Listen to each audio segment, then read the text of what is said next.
Hello everyone, welcome back to my channel Questionology. Friends, आज का topic जो कि मैंने बनाया है आप लोगों के लिए, जो कि एएलपी और टेक्नीशियन में जो 2018 में क्वेश्चन पेपर पूछा गया था, उसको मैं आप लोगों के साथ यहाँ पर डिस्कस करने जा रहा हूँ फुल एक्सप्लेनेशन के साथ। ठीक है, फर्स्ट शिफ्ट का पेपर था दोस्तों, तो उसको मैं डिस्कस करूँगा ताकि आप लोगों को पता चल जाए कि किस लेवल का पिछली बार क्वेश्चन पूछे गए थे। दोस्तों, ये वीडियो बहुत लंबी हो सकती है, ठीक है, तो आप लोग ज़्यादा बोर मत होइए और इसको लास्ट तक देखते रहिए। चलिए स्टार्ट करते हैं वीडियो बिना किसी देरी के, क्योंकि दोस्तों ये वीडियो लंबी इसलिए होगी, इसमें मैं सभी क्वेश्चनों को डिस्कस करने वाला हूँ और वो भी फुल एक्सप्लेनेशन के साथ।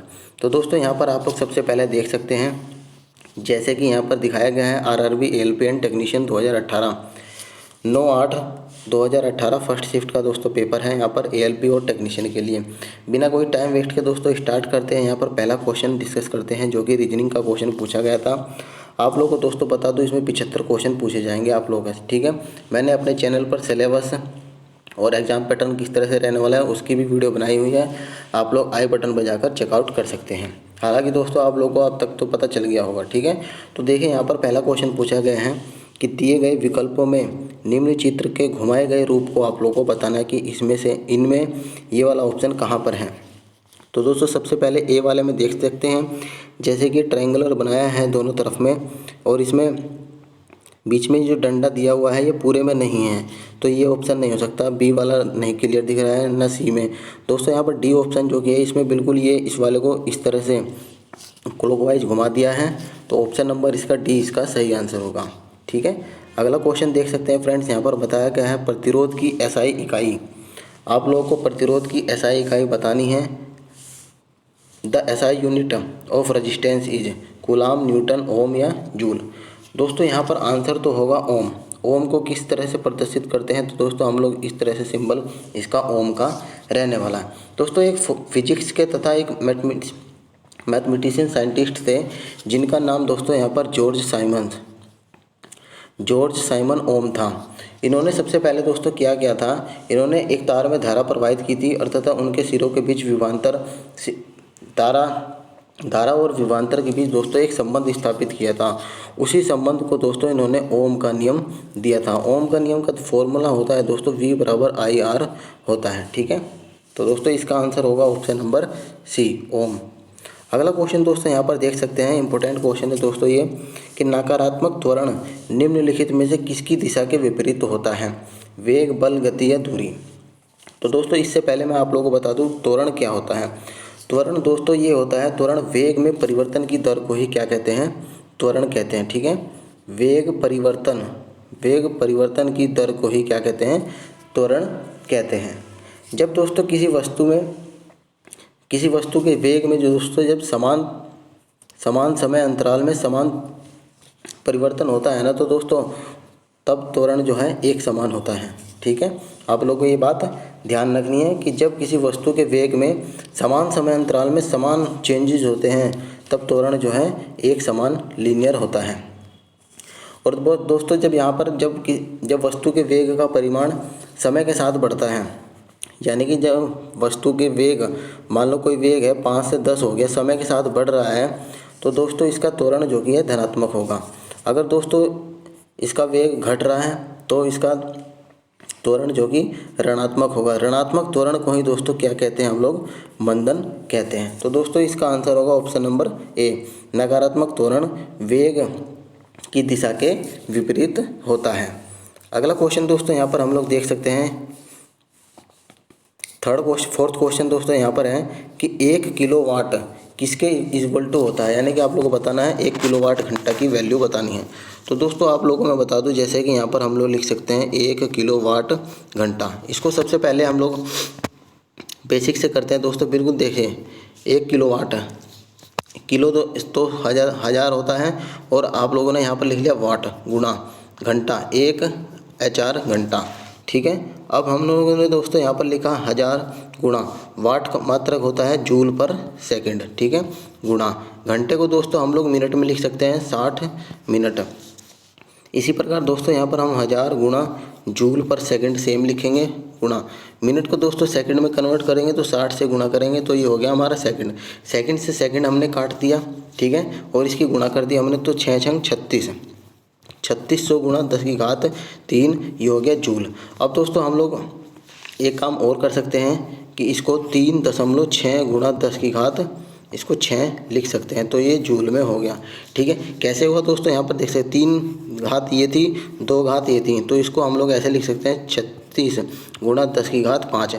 पॉइंट यहाँ पर था, अगर पॉइंट दोस्तों राइट से लेफ्ट की तरफ जाता है तो घात में जुड़ जाती है, तो 3.6 गुणा 10 की घात 6, ये आपका आंसर होगा, यानी कि ऑप्शन नंबर डी इसका सही आंसर होगा। आशा करता हूँ फ्रेंड्स आप लोगों को समझ में आया हो। ठीक है, अगला क्वेश्चन दोस्तों यहाँ पर देख सकते हैं, 5th क्वेश्चन है, ऑक्टेव्स वर्गीकरण के न्यूलैंड लॉ में निम्नलिखित में से कौन सा अंतिम तत्व है। इसमें दोस्तों आप लोगों के ऑक्टेव का जो कि न्यूलैंड का नियम था उसमें आप लोगों को अंतिम तत्व बताना है, तो दोस्तों इसमें थोरियम जो कि है इसका सही आंसर होगा। लेकिन इससे पहले मैं आप लोगों को बता देता हूँ, एक इंग्लिश साइंटिस्ट थे जिसका नाम दोस्तों यहाँ पर जॉन न्यूलैंड था। क्या नाम था दोस्तों, जॉन न्यूलैंड। इन्होंने दोस्तों एक 1863 में जो कि एक सिद्धांत दिया था।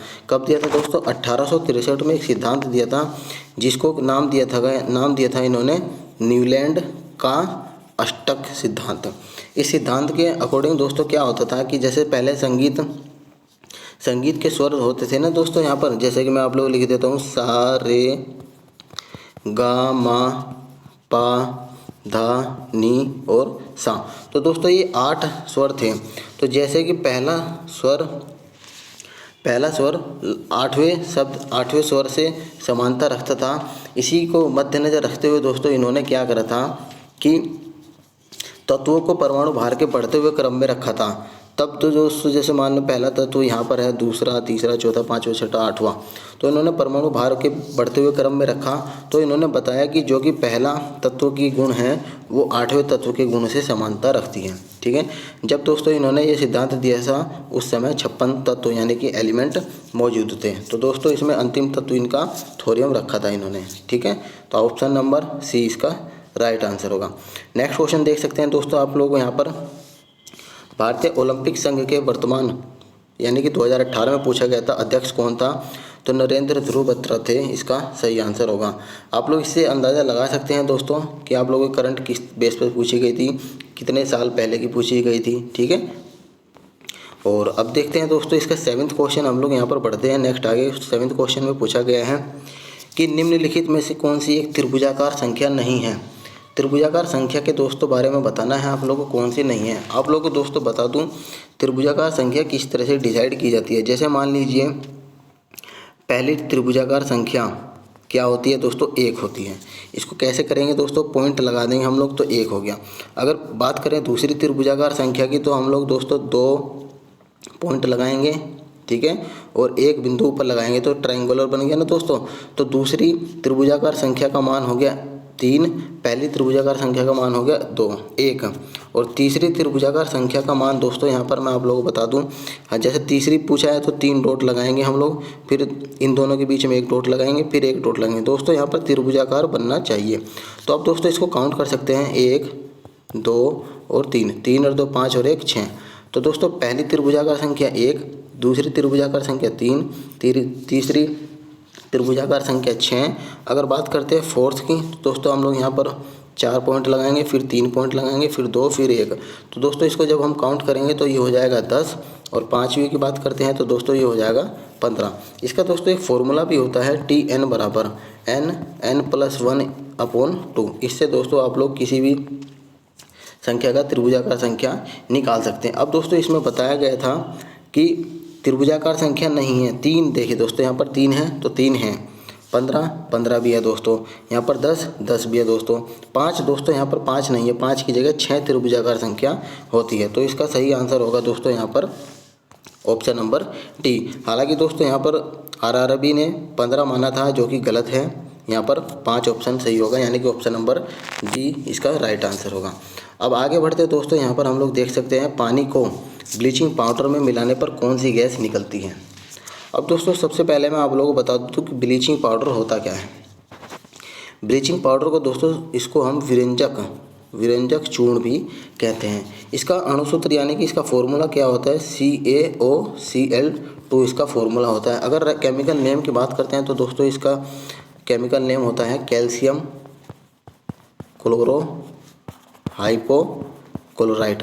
कैल्शियम क्लोरो हाइपोक्लोराइट इसका केमिकल नेम होता है। अब फ्रेंड्स मैं आप लोगों को यहाँ पर बता दूँ इसकी रिएक्शन कैसे होती हैं। इसने दोस्तों पूछा है कि ब्लीचिंग पाउडर को पानी को ब्लीचिंग पाउडर में मिलाने पर कौन सी गैस निकलती है। इसने दोस्तों रिवर्स पूछ लिया उल्टा। हालांकि इसका सीधी समीकरण ये होती है कि CaOH का whole twice plus chlorine gas के साथ इसकी रिएक्शन कराते हैं तो दोस्तों यहाँ पर CaOCl2 ब्लीचिंग पाउडर और पानी बनता है। अब दोस्तों इसने ऐसे ना पूछकर इसका रिवर्स पूछ लिया है कि जल में अगर ब्लीचिंग पाउडर को मिलाते हैं तो कौन सी गैस निकलती है। तो दोस्तों यहाँ पर देख सकते हैं क्लोरीन गैस निकलती है। आशा करता हूँ दोस्तों आप लोगों को यहाँ पर समझ में आ रहा होगा। अब जो ये CaOH का होल ट्वाइस होता है दोस्तों इसको बुझा चूना कहते हैं। क्या कहते हैं इसको? बुझा चूना कहते हैं। और दोस्तों अगर बात करते हैं अनबुझा चूना कौन सा होता है तो CaO ये अनबुझा चूना होता है। ठीक है, चलिए आगे क्वेश्चन देखते हैं। हमारा 9th क्वेश्चन है, 9वां क्वेश्चन। इसमें बताया गया है दोस्तों, पूछा गया है which of the following is true, यानी कि इनमें से कौन सा सही है आप लोगों को बताना है दोस्तों। जैसे कि 29/6 43/12 ये बड़ा है या छोटा है या इक्वल टू है संख्या, तो ये आप लोग को बतानी है। तो दोस्तों हम लोग सबसे पहले ऑप्शन नंबर ए के साथ ही डिस्कस कर सकते हैं। जैसे दोस्तों हमें पता है कि अगर किसी हर में संख्या समान है, 2 हरों में संख्या समान है और इसमें बोल देता है कि 19, आप लोगों से पूछा जाए कि इसमें बड़ी संख्या कौन सी है तो डेफिनेटली दोस्तों ये बड़ी संख्या होगी, क्योंकि हर तो समान हो गए। इसमें अंश में जो बड़ी संख्या होगी वो बड़ी ही संख्या होगी। तो हम लोगों को हर समान करना है तो हम लोग 2 से गुणा कर सकते हैं। ठीक है, हम लोगों ने 2 से गुणा कर दी तो ये हो गया दोस्तों यहाँ पर 58/12 और ये हो गया 43/12। तो दोस्तों आप लोग यहाँ पर देख सकते हैं कि बड़ी संख्या यही होगी। तो यानी कि 29/6 इसका, यानी ऑप्शन नंबर ए इसका सही आंसर होगा। 29/6 बड़ी संख्या है 43/12 के अकॉर्डिंग। ठीक है, चलिए आगे क्वेश्चन देख सकते हैं दोस्तों। यहाँ पर बताया गया है क्वेश्चन नंबर 10 में कि ये जो सीरीज़ दी गई है इसमें से क्वेश्चन मार्क की जगह आप लोगों को बताना है कि क्या इसका आंसर हो सकता है। तो दोस्तों यहाँ पर सबसे पहले मैं आप लोगों को सीरीज लिख देता हूँ बड़े बड़े अक्षरों में, ताकि आप लोगों को क्लियर हो जाए। और यहाँ पर क्वेश्चन मार्क की जगह पूछा, देखिए दोस्तों यहाँ पर सबसे आसान क्वेश्चन है। यहाँ पे बताया गया कि S के बाद T, T के बाद U, U के बाद V, V के बाद W आता है, तो हमने W लिख दिया। T के बाद U, U के बाद V, V के बाद W, W के बाद X। तो दोस्तों यहाँ पर ऑप्शन नंबर ए इसका सही आंसर होगा, यानी कि अल्टरनेट आगे बढ़ते हुए क्रम में आप लोगों को ही यहाँ पर बताना था। ठीक है, अब दोस्तों 11वां क्वेश्चन बताया गया है। यहाँ पर देख सकते हैं आप लोग, तपस, अवि और ऋषि के बीच एक केक को बांटा गया है। तपस को केक का 1/2 भाग मिला है, ऋषि को 1/3 भाग मिला है और शेष जो बचा हुआ था वो अवि को मिला है। तो अवि को कितना भाग प्राप्त हुआ है। तो फ्रेंड्स इसके लिए सबसे पहले हम लोग क्या करते हैं, जैसे कि कभी भिन्न में दे देती है संख्या दी जाती है तो उसको दोस्तों आप लोगों को यहाँ पर जो हर में होता है उसका हम लोग एलसीएम ले सकते हैं। तो दोस्तों इसका एलसीएम हो गया 6। अब हम लोग क्या करते हैं दोस्तों, 6 को हमने एलसीएम मान लिया। ठीक है, अब यहाँ पर दोस्तों इसको हम 3 हिस्सों में डिवाइड कर सकते हैं। जैसे कि पहले तपस के लिए, फिर दोस्तों यहाँ पर बताया था ऋषि के लिए और फिर यहाँ पर अवि के लिए। तपस को कितना मिलता है दोस्तों 1/2 भाग, तो 6 का 1/2 भाग कितना होता है दोस्तों 3, और ऋषि के लिए 1/3 भाग, तो इसका हो जाता है 2। तो शेष मिला था दोस्तों अवि को, तो 3 और 2 5 हो गए, तो 1 मिला है अवि को। अब इसने दोस्तों पूछा है कि अवि को कितना भाग प्राप्त हुआ। तो दोस्तों अवि को यहाँ पर 1 भाग प्राप्त हुआ है, कितने में से, तो 6 में से। तो इसका सही आंसर होगा 1/6। ठीक है फ्रेंड्स, आप लोगों को समझ आ रहा होगा। ठीक है, अब दोस्तों आगे बढ़ते हैं। क्वेश्चन नंबर 12वां क्वेश्चन है, which of the following number will have an irrational square root, यानी कि आप लोगों को बताना है कि किस संख्या का वर्गमूल एक अपरिमेय संख्या है। ठीक है, अब दोस्तों सबसे पहले हम लोग बात करते हैं यहाँ पर कि अपरिमेय संख्या क्या होती है और परिमेय संख्या क्या होती है। अपरिमेय संख्या दोस्तों वे संख्या होती है जो कि P/Q के रूप में लिख सकते हैं। जैसे कि दोस्तों एग्जाम्पल के तौर पर हम लोग यहाँ देख सकते हैं पाई, √2, √5, जो कि दोस्तों यहाँ पर एक पूर्णांक नहीं होती, उनको अपरिमेय संख्या बोलते हैं। और परिमेय संख्या दोस्तों P/Q के रूप में लिख सकते हैं, जो कि ये पूर्णांक होती है दोनों संख्या, लेकिन Q की वैल्यू जो है 0 के बराबर नहीं होती। ठीक है, तो फ्रेंड्स आप लोगों को यहाँ बताना था कि वर्गमूल कौन सी संख्या वर्गमूल एक अपरिमेय संख्या है? तो दोस्तों अपरिमेय संख्या का मतलब जिसमें रूट वगैरह संख्या आएंगी वो अपरिमेय संख्या होगी। तो दोस्तों सबसे पहले यहाँ पर देख सकते हैं 1024 का अगर वर्गमूल निकालते हैं तो दोस्तों इसका क्या होता है, ये दोस्तों 32 का स्क्वायर होता है। ठीक है, 32 का स्क्वायर, इसको बाहर निकालेंगे तो 32 हो जाएगा। इसी प्रकार अगर बात करते हैं तो 2401, ये दोस्तों 49 का स्क्वायर होता है। ठीक है, इसको बाहर निकालेंगे तो 49 आएगा। इसी प्रकार 4096 का अगर वर्गमूल करते हैं तो दोस्तों यहाँ पर देख सकते हैं, ये दोस्तों यहाँ पर अगर देखें तो इसका 4 गुना है। ठीक है, तो हम लोग इसको करते हैं 32 गुणा 4, तो इसको अगर बाहर निकालेंगे तो दोस्तों ये 64 आ जाएगा। ठीक, अब दोस्तों संख्या बची है हमारी 2048। अब ये संख्या दोस्तों 1024 की 2 गुना है। ठीक है, तो इसमें 32 निकला था, 32 गुणा 2। अब इसमें से दोस्तों रूट में से क्या निकलेगा बाहर, 32 और √2। तो दोस्तों यहाँ पर आप लोग देख सकते हैं सभी में पूर्ण संख्या बाहर निकली थी, लेकिन इसमें 32√2 निकला है, तो ये एक अपरिमेय संख्या होगी। तो 2048 यानी कि ऑप्शन नंबर 20 का सही आंसर होगा। 2048 एक वर्गमूल अपरिमेय संख्या है। ठीक है, चलिए आगे दोस्तों पढ़ते हैं। यहाँ पर 13वां क्वेश्चन देख सकते हैं हम लोग, यहाँ पर बायोलॉजी से दोस्तों संबंधित है क्वेश्चन ये। इसमें पूछा गया है कि अलैंगिक प्रजनन लैंगिक प्रजनन से भिन्न है। इसमें बताया आप लोगों को कि अलैंगिक प्रजनन लैंगिक प्रजनन से भिन्न है। अलैंगिक प्रजनन में दोस्तों क्या होता है ये आप लोगों से पूछा है। आप लोगों को बता दो दोस्तों, लैंगिक प्रजनन और इधर है अलैंगिक प्रजनन। लैंगिक प्रजनन में दोस्तों 2 जीव इसमें नर और मादा भाग लेते हैं। ठीक है, लैंगिक प्रजनन में नर और मादा भाग लेते हैं, लेकिन अलैंगिक प्रजनन में दोस्तों एक जीव भाग लेता है। ठीक है, इसमें 2 जीव की आवश्यकता नहीं होती। अगला दोस्तों पॉइंट इसमें बन सकता है कि नर एवं मादा युग्मक का निर्माण करते हैं। इसमें लैंगिक प्रजनन में दोस्तों नर और मादा जो कि मिलकर एक युग्मक का निर्माण करते हैं, लेकिन अलैंगिक प्रजनन में युग्मक का निर्माण नहीं होता है। इसी प्रकार दोस्तों इसमें बताया गया था कि अलैंगिक प्रजनन में क्या होता है। तो दोस्तों अलैंगिक प्रजनन में नए जीव जनक माता पिता के समान होते हैं, यानी ऑप्शन नंबर सी इसका राइट आंसर रहने वाला है। 14वां क्वेश्चन देख सकते हैं दोस्तों, यहाँ पर बताया गया है दिए गए मदों के समूह के लिए सबसे उपयुक्त शब्द चुनना है आप लोग को।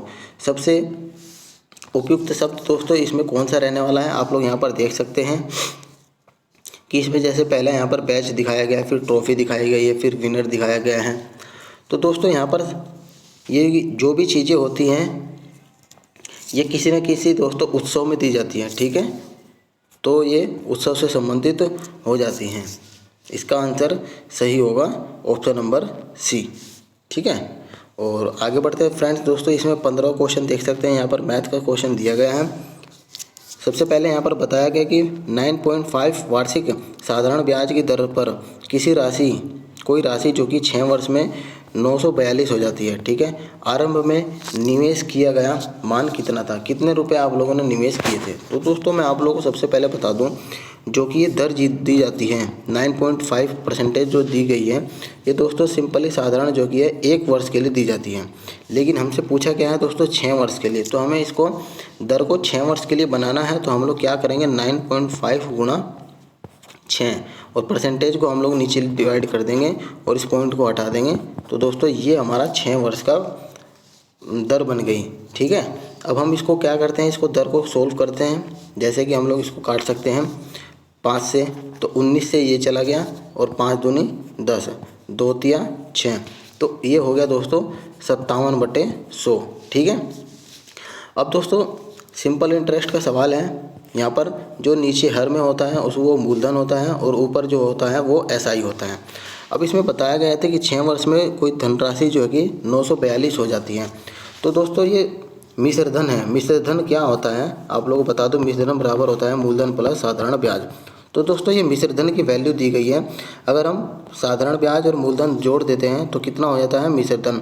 तो हम लोगों ने देखा यहाँ पर 100 मूलधन है और 57 SI है, तो 157 की वैल्यू कितनी होगी दोस्तों, 942। 157 की वैल्यू 942, तो 1 यूनिट की वैल्यू कितनी होगी दोस्तों, 6। तो आपसे पूछा गया कि प्रारंभ में निवेश कितना किया गया था, यानी कि प्रारंभ में मूलधन कितना था। तो मूलधन यहाँ पर देख सकते हैं 100 था। तो 100 की वैल्यू कितनी हो जाएगी दोस्तों, 6 गुणा 100, तो ये हो गया 600 रुपये इसका राइट आंसर होगा। उम्मीद करता हूँ दोस्तों आप लोगों को समझ आ रहा होगा। ठीक है, हल्का ही सवाल था। आगे दोस्तों यहाँ पर क्वेश्चन देख सकते हैं कि सर्च लाइट का परावर्तक कौन सा होता है। इंपॉर्टेंट क्वेश्चन है दोस्तों, यहाँ पर दर्पण से क्वेश्चन पूछा गया है कि सर्च लाइट का परावर्तक कौन सा होता है। तो फ्रेंड्स आप लोगों को बता दूं, इसका आंसर होगा अवतल दर्पण। अवतल दर्पण होता क्या है दोस्तों, अवतल दर्पण दोस्तों इसमें होता है कि इसमें परावर्तन जो कि दबे हुए तल से होता है। मैं आप लोगों को बता देता हूँ यहाँ पर चित्र बनाकर। देखिए ये दोस्तों एक अवतल दर्पण है, इसमें परावर्तक जो कि इस दबे हुए तल से होता है।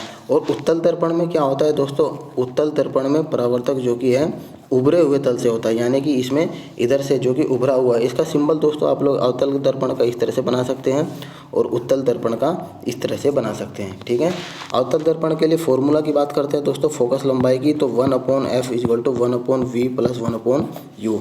अगर लेंस की बात करते हैं तो दोस्तों फॉर्मूला होता है 1/f = 1/v - 1/u। लेंस में दोस्तों माइनस हो जाता है और दर्पण में प्लस हो जाता है। ठीक है, तो इसने कहा था दोस्तों कि यहाँ पर सर्च लाइट का परावर्तक कौन सा होता है, तो अवतल दर्पण इसका कॉनकेव मिरर इसका राइट आंसर होगा। अगर बात करें कॉनकेव मिरर की यूज कहाँ पर होता है, तो दोस्तों आजकल आँख कान के डॉक्टर यूज करते हैं, नाई की दुकानों में दोस्तों यूज होता है, मोटर गाड़ियों की हेडलाइट में दोस्तों इसका यूज किया जाता है। ठीक है, चलिए अगला क्वेश्चन यहाँ पर दोस्तों यहाँ पर देख सकते हैं बायोलॉजी का क्वेश्चन है। दोस्तों आप लोगों को मैं बता दूं बायोलॉजी आप लोगों को बिल्कुल कंठस्थ करके जानी है, क्योंकि आरआरबी एएलपी और टेक्नीशियन में बायोलॉजी से दोस्तों बहुत ही इंपॉर्टेंट क्वेश्चन पूछे जाते हैं। ठीक है, यहाँ पर पूछा गया है कि रेनवियर के नोड्स सूक्ष्म रिक्त स्थान होते हैं जो डैश में पाया जाता है। तो दोस्तों यहाँ पर इसका सही आंसर होगा माइलिनीकृत एक्सोन में ये पाए जाते हैं, यानी कि ऑप्शन नंबर डी इसका सही आंसर होगा। अगला क्वेश्चन दोस्तों यहाँ पर पढ़ते हैं हम लोग 18वें क्वेश्चन की ओर। 18वां क्वेश्चन देख सकते हैं, यहाँ पर जूम कर देता हूँ। यहाँ पर पूछा गया है कि उमर और अविनाश ने क्रम से इतने इतने रुपए निवेश किए थे। ठीक है, लेकिन वित्तीय समस्या के आने के कारण अविनाश ने 8 महीने के अंदर ही दोस्तों अपना वापस पैसा ले लिया। फिर इसमें पूछा गया है कि पहले 12 वर्ष माह का लाभ दोनों में किस अनुपात में बांटा गया था। तो दोस्तों मैं आप लोगों को बता दूं कि लगाई गई पूंजी जो कि कब तक लगी है, जब तक कि उसका अनुपात बराबर होता है। यहाँ पर मैं आप लोगों को दोस्तों सीधा सीधा आप लोगों को बता देता हूँ कि आप लोगों को सोल्व किस तरह करना है। जैसे यहाँ पर पहले ने यानी कि उमर ने 10,000 रुपये इन्वेस्ट किए थे, कब तक, तो 12 महीने तक। और इसके बाद अविनाश ने 15,000 रुपये इन्वेस्ट किए थे दोस्तों। यहाँ पर इसने किए थे तो 12 के लिए, लेकिन उसने 8 वर्ष तक ही इन्वेस्ट किए। तो दोस्तों इसको अगर हम लोग काट सकते हैं तो 3 0 से 3 0 कट गई। ठीक है, और इसके बाद दोस्तों यहाँ पर बात करते हैं 4 दूनी 8 और 4 तिया 12, 2 पंजे 10, 3 पंजे 15। तो दोस्तों यहाँ पर 1:1 इसका रेशियो आ गया। तो इसका सही आंसर होगा 1:1। इसमें दोस्तों यही पूछा गया था कि दोनों का अनुपात क्या होता है लाभ का, तो 1:1 इसका सही आंसर होता है। ठीक है, चलिए आगे क्वेश्चन देख सकते हैं हम लोग। 19वां क्वेश्चन यहाँ पर बताया गया है कि निम्नलिखित में से किस अभिक्रिया द्वारा उच्च प्रतिक्रिया वाली धातुओं का निष्कासन किया जाता है। तो दोस्तों ये तो सिंपल क्वेश्चन था, इलेक्ट्रोलाइसिस के द्वारा यहाँ पर धातुओं का निष्कासन किया जाता है। 20वां क्वेश्चन दोस्तों यहाँ पर देख सकते हैं, यहाँ पर पूछा गया है कि जो ये उस विकल्प का चयन करना है जो तीसरे चित्र से उसी तरह संबंधित है जिस तरह से दूसरा चित्र पहले से संबंधित है। तो दोस्तों यहाँ पर देख सकते हैं आसान क्वेश्चन है। ये अंगूठी है जो कि उंगली में पहनी जाती है, ये ताज है, यहाँ कहाँ पर पहना जाता है, तो सिर पर पहना जाता है। तो दोस्तों ऑप्शन नंबर डी इसका सही आंसर होगा। आगे क्वेश्चन यहाँ पर देख सकते हैं पूछा गया है 21वां क्वेश्चन फ्रेंड्स देख सकते हैं यहाँ पर कि 2 अंकों की वह संख्या ज्ञात कीजिए जो इसके अंकों का गुणनफल का 3 गुना है। तो दोस्तों ऐसे क्वेश्चन को सोल्व करने के लिए आप लोगों को बाय ऑप्शन से जाना पड़ता है। ठीक है, जैसे इसने पूछा है दोस्तों 2 अंकों की वह संख्या ज्ञात करनी है, इसके अंकों के गुणनफल की 3 गुना है। जैसे दोस्तों पहला ही ऑप्शन उठा लेते हैं 1 × 2 कितना हो गया 2। इसका 3 गुना करते हैं अगर तो कितना आ जाता है 6, तो ये सही नहीं होगा। ठीक है, इसी प्रकार 4 गुना 8 32 हो गया। 32 का 3 गुना कितना हो जाता है दोस्तों 96, ये भी सही नहीं है। अगर हम ऑप्शन 24 को लेते हैं तो दोस्तों यहाँ पर देख सकते हैं इसके अंकों का गुणनफल, यहाँ पर देख सकते हैं 2 चौक 8, 8 हो गया। अगर इसको 3 से गुना करते हैं तो कौन सी संख्या आती है 24, तो दोस्तों यहाँ पर 24 आ गई, तो ये इसका सही आंसर होगा। इसमें 6 आया था लेकिन 12 था, इसमें 96 है, इसमें 48। अब दोस्तों ऑप्शन नंबर डी को भी एक बार चेकआउट कर सकते हैं, 3 गुना 6 तो ये हो गया 18, 18 को 3 से गुना करेंगे तो दोस्तों यहाँ पर कितना होगा 54, तो दोस्तों ये भी इसका गलत है। तो यानी कि ऑप्शन नंबर सी इसका सही आंसर होगा। 24 के अंकों का गुणनफल करेंगे तो इसका जो आएगा उसको 3 से गुना करने पर वही संख्या प्राप्त होती है। ठीक है, आसान क्वेश्चन था। आगे बढ़ते हैं फ्रेंड्स, यहाँ पर देख सकते हैं जो कि करंट का क्वेश्चन है। इसमें पूछा गया था 2018 में कि कोलकाता आईपीएल की टीम कोलकाता नाइट राइडर्स के मालिक का नाम बताना था, तो शाहरुख खान थे। ठीक है, तो इसी प्रकार यहाँ पर भी पूछा जा सकता है, तो आप लोग क्वेश्चन का लेवल आप लोग देख सकते हैं। और दोस्तों यहाँ पर बात करते हैं नेक्स्ट क्वेश्चन 23वें क्वेश्चन की। देखें यहाँ पर पूछा गया था, इंपॉर्टेंट क्वेश्चन रहने वाला दोस्तों, ये हर बार पूछे जाते हैं इस तरह से क्वेश्चन। इसमें बताया गया है कि दिए गए प्रश्नों को ध्यानपूर्वक पढ़ना है, उत्तर देने के लिए निम्नलिखित कथनों में से कौन सा पर्याप्त है, ये आप लोगों को बताना है। दोस्तों यहाँ पर दिया गया है कि क्या x-5 सम संख्या है, और जहाँ पर x जो कि एक वास्तविक संख्या है। कथन दिया है x-15 एक पूर्णांक है, x-10 एक विषम पूर्णांक है। तो दोस्तों मैं आप लोगों को इसको बताऊंगा बिल्कुल आराम से तरीके से, आप लोगों को ये समझना है, इंपॉर्टेंट क्वेश्चन रहने वाला है। ठीक है, यहाँ पर देख सकते हैं, मैं धीरे धीरे आप लोगों को बताने की कोशिश करूँगा। देखिए दोस्तों, पूर्णांक, सबसे पहले पूर्णांक की बात करते हैं दोस्तों। पूर्णांक होता क्या है? पूर्णांक दोस्तों माइनस अनंत से लेकर संख्या होती है प्लस के अनंत तक, ये आप लोगों को ध्यान रखनी है। जिसके अंतर्गत जैसे कि 0 भी आता है, -1, -2, +1, +2 सभी संख्याएं इसमें पूर्णांक में आती हैं। अब सबसे पहले दोस्तों पहला पॉइंट इसमें डिस्कस किया गया है कि x-15 इक्वल टू यहाँ पर बताया है पूर्णांक। ठीक है, x-15 बराबर पूर्णांक बताया है। अगर मान लो दोस्तों पूर्णांक मैंने आप लोगों को बताया कि कोई पूरी संख्या होती है, ठीक है, जो कि रूट में नहीं होती, जैसे 2, 4, 6, 8 ये सब एक पूर्णांक संख्या। मान लिया मैंने दोस्तों पूर्णांक 4 मान लिया है। ठीक है, तो दोस्तों यहाँ पर x की वैल्यू कितनी आएगी? तो 19 आएगी। अगर दोस्तों एक और पूर्णांक मान लिया जाता है x-15 इक्वल टू, अगर पूर्णांक अगला पूर्णांक मान लिया मैंने 5, तो यहाँ पर x की वैल्यू कितनी आएगी? मान लीजिए एक समीकरण होगी, x की वैल्यू आ गई 20, तो ये 2 समीकरण होगी। अब दोस्तों ये जो x की वैल्यू आई है हमें इसमें पुट करनी है, ये सम आती है या नहीं। तो दोस्तों यहाँ पर देख सकते हैं x की वैल्यू पहले समीकरण से 19 आई थी, तो 19 - 5 कितना हो गया दोस्तों? यहाँ पर 19 - 5 14, जो कि सम है। ठीक है, अगर दोस्तों अगली संख्या को पुट करते हैं यहाँ पर 20 - 5 कितना हो गया? यहाँ पर 15, तो ये दोस्तों विषम आ गई। ठीक है, तो ये इसको फुलफिल नहीं कर रही है, तो यानी कि ऑप्शन नंबर ए इसका सही आंसर नहीं होगा। ठीक है, कथन ए इसका सही आंसर नहीं होगा।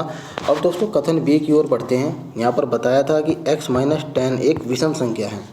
विषम संख्या के तौर पर दोस्तों हम लोग मान सकते हैं 5, x - 10 इक्वल टू 5 मान लिया हमने। ठीक है, अब x की वैल्यू यहाँ पर कितनी आ गई? 15, तो इसको मान लिया 1। अगर दोस्तों इसी प्रकार दूसरी कोई समीकरण संख्या ले सकते हैं, x - 10 इक्वल टू दूसरी अगर विषम संख्या अगर हम लोग मान सकते हैं यहाँ पर, तो 7 मान ली। ठीक है, तो x की वैल्यू यहाँ पर कितनी आ गई? 17, ये होगी हमारी नंबर 2 समीकरण। अब दोस्तों हमें इसको इसी में पुट करनी है, x - 5 सम आनी चाहिए संख्या।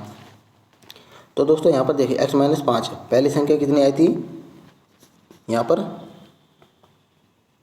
15, तो 15 में से 5 गए दोस्तों कितना होता है? 10, सम है। ठीक है, दूसरी संख्या आई थी हमारी 17, 17 में से दोस्तों यहाँ पर 5 गए, कितने बची? 12, तो ये भी हमारी सम संख्या आएंगी, यानी कि दूसरा कथन जो कि हमारा फुलफिल करता है। तो आंसर होगा दोस्तों यहाँ पर देख सकते हैं कथन 2 ही पर्याप्त है, जबकि एक अपर्याप्त है। क्योंकि अपर्याप्त इसलिए दोस्तों क्योंकि यहाँ पर अगर हम वैल्यू पुट कर रहे हैं तो एक संख्या सम आ रही थी और एक संख्या विषम आ रही थी, लेकिन इसमें बताया कि संख्या सम ही आनी चाहिए। तो आंसर इसका होगा ऑप्शन नंबर सी। ठीक है, चलिए अगला क्वेश्चन देख सकते हैं दोस्तों। यहाँ पर 24 क्वेश्चन बताया गया कि किस सांविधिक कानून के माध्यम से भारत और पाकिस्तान 2 स्वतंत्र राष्ट्रों में विभाजित किया गया था। दोस्तों एक अधिनियम आया था, भारतीय स्वतंत्रता अधिनियम 1947। इसी के अकॉर्डिंग दोस्तों यहाँ पर विभाजित भारत और पाकिस्तान को दो स्वतंत्र राष्ट्रों में विभाजित किया गया था। तो यानी कि ऑप्शन नंबर डी इसका सही आंसर होगा। अब दोस्तों यहाँ पर आगे बढ़ते हैं। कथन निष्कर्ष का क्वेश्चन है दोस्तों यहाँ पर। इसमें कहा गया है कि महानगरों की जनसंख्या अत्यधिक बढ़ रही है, जिससे रहने लायक स्थान की कमी तथा लोगों के जीवन में स्तर में गिरावट आ रही है। तो दोस्तों इसको आप लोग आराम से पढ़ सकते हैं। मैं आप लोगों को ये कथन निष्कर्ष से क्वेश्चन नहीं कराऊंगी, इसमें सीधा आंसर आप लोगों को बता देता हूँ। केवल निष्कर्ष एक अनुसरण करता है। निष्कर्ष देख सकते हैं यहाँ पर बताया गया कि सरकार को शहर व्यवस्था की पुनर्योजना बनानी चाहिए, सरकार को अवैध इमारतों को गिरा देना चाहिए और लोगों के लिए छोटे मकान बनाने चाहिए। तो ऑप्शन नंबर डी बी इसका सही आंसर होगा। ठीक है, इसको मैं अलग वीडियो में सेपरेट बनाऊंगा दोस्तों कथन निष्कर्ष के क्वेश्चन को, क्योंकि दोस्तों ये थोड़ा सा समय ले सकते हैं। अब अगला क्वेश्चन देख सकते हैं यहाँ पर 26 क्वेश्चन है कि वर्गमूल आप लोग को ज्ञात करना है, जो कि 5 अंकों की संख्या है। इसका आप लोग को वर्गमूल ज्ञात करना है। 26वां क्वेश्चन। ठीक है, अब फ्रेंड्स मैं आप लोगों को बता दूं, वर्गमूल से संबंधित मैंने एक इतना इंपॉर्टेंट टॉपिक आप लोगों को कराया है वर्गमूल, जो कि बेस्ट वे में आप लोगों को कराने की कोशिश करी है। आप लोग मेरे चैनल पर जाकर विजिट कर सकते हैं। ठीक है, कुछ ही सेकंड में दोस्तों आप लोग बड़ी से बड़ी संख्याओं का वर्गमूल निकाल सकते हैं। जैसे यहाँ पर बात करते हैं दोस्तों 15,376 का वर्गमूल अगर आप लोग को निकालना है तो आप लोग को पेयर बनाना है। सबसे पहले 2 का पेयर, जो बाकी बचा उनका पेयर। अब दोस्तों सबसे पहले यहाँ पर आप लोग देख सकते हैं कि 6 किस संख्या से आ सकता है वर्गमूल करने पर। तो 4 से भी आ सकता है। ठीक है, जैसे 4 चौक 16, इकाई का अंक 6 आ गया, 6 से भी आ सकता है। ठीक है, फिर आप लोग को डैश लगाना है। अब दोस्तों बात करते हैं यहाँ पर 153 के नज़दीक स्क्वायर कौन सा है, पूर्ण स्क्वायर। तो दोस्तों एक 12 का स्क्वायर भी हो सकता है, जैसे कि 144 है। फिर 13 का स्क्वायर हो सकता है 169। ठीक है, 169। अब फ्रेंड्स यहाँ पर हम लोग देख सकते हैं कि इसका अंतर किसका कम है। हमें जो भी 153 के सबसे नज़दीक हैं उसी को लेना है। तो दोस्तों ये 144 नज़दीक हैं। ठीक है, अगर हम बात करते हैं इनके अंतर के 153 में से अगर 144 गया तो 9 हो गया, और 169 में से 153 चला गया तो दोस्तों 16 बचा। तो हमें सबसे कम संख्या वाली ही लेनी है, जिसका स्क्वायर कम है उसी का लेना है। तो हम लोग 12 ले लेते हैं। ठीक है, ज़्यादा वाली नहीं लेनी है हमें, 153 से ज़्यादा वाली नहीं लेनी है। तो 153 से कम कौन सी, 144 है, तो हम लोगों ने 12 ले लिया। अब हमें डिसाइड करना है कि 124 आंसर होगा कि 126 आंसर होगा। तो दोस्तों जो भी संख्या 153 के नज़दीक होगी, जिनका अंतर कम होगा, उसी को लेना है। तो दोस्तों यहाँ पर देख सकते हैं 12 का स्क्वायर जो कि 144 153 के नज़दीक है, तो इसको ही हम लोग लेंगे। तो 124 इसका सही आंसर होगा। अगर दोस्तों ये वाली संख्या नज़दीक होती तो ये वाली आंसर सही होती। तो दोस्तों इसका 124 आंसर राइट आंसर होगा। ऑप्शन नंबर ए इसका सही आंसर होगा। अब बढ़ते हैं दोस्तों 27वें क्वेश्चन की तरफ। यहाँ पर दोस्तों बताया गया है कि अगर एक मिरर को यहाँ पर क्षैतिज दिशा में रख दिया जाता है, यानी कि इसके नीचे रख दिया जाता है, तो आप लोगों का दोस्तों दर्पण की प्रतिबिंब किस तरह से रहने वाली है। जैसे सबसे पहले आप लोग यहाँ पर देख सकते हैं एल को अगर इसके नीचे ही मिरर रख दिया जाए तो एल दोस्तों इस तरह से बनेगा। ठीक है, टी इस तरह से बनने वाला है, एच कैसे बनेगा, एच ऐसे बनेगा। अगर दोस्तों वाई को वाई के नीचे मिरर रखा है तो वाई सीधा सा ऐसे बनने वाला है। तो दोस्तों यहाँ पर इस तरह से देख सकते हैं यहाँ पर किस तरह से यही वाला ऑप्शन, यानी कि ऑप्शन नंबर डी ही इसका सही आंसर होगा। क्योंकि दोस्तों सभी में एल देख सकते हैं आप लोग किस तरह से डिफरेंट तरीके से रखा हुआ है। तो ये तीनों आप सब नेगलेक्ट कर दिए जाएंगे। ऑप्शन नंबर डी इसका सही आंसर होगा। अगला क्वेश्चन दोस्तों यहाँ पर देख सकते हैं 28वां क्वेश्चन है कथन निष्कर्ष से। इसमें ऑप्शन नंबर डी इसका सही आंसर होगा। ये आप लोगों को मैं अगली वीडियो में कवर कराऊंगा। आगे बढ़ते हैं फ्रेंड्स, यहाँ पर देख सकते हैं कि बताया गया कि जब एक परिपथ में कोई प्रतिरोध सीरीज में यानी कि श्रृंखला में जुड़े होते हैं तो करंट का मान क्या होता है, बढ़ता है, घटता है, कम होता है या आधा हो जाता है। इस चीज़ के बारे में आप लोगों को बताना है। तो दोस्तों सबसे पहले मैं आप लोगों को डिस्कस करना चाहता हूँ कि सीरीज़ में आप लोग किस तरह से जोड़ते हैं। जैसे कि मान लो एक सीरीज़ ये है, ठीक है, आप लोग दोस्तों लास्ट तक वीडियो में बने रहना, आप लोगों को सारी डिटेल मालूम हो जाएगी किस तरह का पैटर्न रहने वाला है। ठीक है, तो यहाँ पर ए पॉइंट हो गया, ये बी पॉइंट हो गया दोस्तों, ये सी पॉइंट, ये डी पॉइंट, ये प्रतिरोध R1 हो गया दोस्तों, प्रतिरोध R2 और प्रतिरोध R3। अब दोस्तों इसमें जब प्रतिरोध को सीरीज में जोड़ा जाता है तो इसमें धारा जो है समान होती है। ठीक है, इसमें धारा क्या होती है, समान होती है। अगर इसका परिणामी प्रतिरोध निकालते हैं तो उसको किस तरह से निकालते हैं, तो R1 R = R1 + R2 + R3। ये दोस्तों आप लोग का परिणामी प्रतिरोध निकालने का सूत्र होता है। इसमें धारा जो है एक समान होती है, विभवांतर अलग अलग होता है। अगर दोस्तों इसी को अगर समांतर क्रम में जोड़ दिया जाए, जैसे कि यहाँ पर मैं आप लोगों को जोड़कर दिखाता हूँ। देखें, ये ए पॉइंट हो गया, ये बी पॉइंट हो गया, R1 R2 और ये R3। तो दोस्तों यहाँ पर देख सकते हैं ये सीरीज क्रम में जुड़े गए हैं। इसमें क्या होता है दोस्तों, इसमें विभवांतर तो समान होता है, यानी कि विभवांतर समान होता है और I का मान अलग अलग होता है। इसमें तुल्य प्रतिरोध किस तरह से निकालते हैं, तो दोस्तों 1/R = 1/R1 R2 और R3, इसको काउंट जोड़ लेते हैं तो इसका तुल्य प्रतिरोध निकल जाता है। तो इसमें पूछा गया था कि सीरीज में जोड़ने पर करंट का मान क्या होता है, तो एक समान रहता है। अगर पूछ लिया जाए कि दोस्तों इसमें अगर दोस्तों समांतर में पूछ लिया जाए तो इसमें विभवांतर का मान समान होता है। ठीक है, ऑप्शन नंबर बी इसका सही आंसर होगा। अगर नेक्स्ट क्वेश्चन देख सकते हैं दोस्तों, ये इंपॉर्टेंट क्वेश्चन है। यहाँ पर 30वां क्वेश्चन है कि एक उत्तल दर्पण जिसकी फोकल लंबाई f, वायु में फोकस लंबाई जो कि है f, उत्तल दर्पण को दोस्तों एक द्रव में डुबाया जाता है, तो द्रव में दर्पण की फोकस लंबाई क्या है, ये पूछा गया आपसे। ठीक है, तो दोस्तों आप लोगों को मैं बता दूं, यहाँ पर जो ऑप्शन दिया गया है बी, ये गलत है। ठीक है, इसका आंसर होगा 4/3 फोकस, ये इसका सही आंसर होगा। कैसे होगा मैं आप लोगों को बता देना चाहता हूँ। जब दोस्तों दर्पण को द्रव में डुबाया जाता है ना, जब किसी दर्पण को द्रव में डुबाया जाता है तो जिसका अपवर्तनांक जो कि लेंस के अपवर्तनांक से कम है, यहाँ पर देख सकते हैं दोस्तों, सीधा सीधा मैं आप लोगों को बता देता हूँ कि जब किसी दर्पण को द्रव में डुबाया जाता है, मान लो ये द्रव है, इसमें दर्पण को द्रव में डुबा दिया, ये दर्पण है, इसको द्रव में डुबा दिया, तो दोस्तों जिसका अपवर्तनांक लेंस के अपवर्तनांक से कम होता है, यानी कि द्रव का अपवर्तनांक जो कि है लेंस के अपवर्तनांक से कम है। यहाँ पर देख सकते हैं कि द्रव का अपवर्तनांक दिया हुआ है 4/3, और दोस्तों यहाँ पर 4/3 दिया हुआ है द्रव का अपवर्तनांक।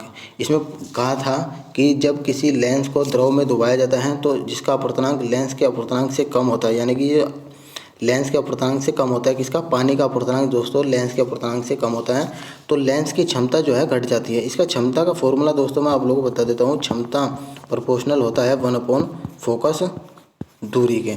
अगर क्षमता घटेगी तो फोकस दूरी बढ़ेगी डेफिनेटली। ठीक है,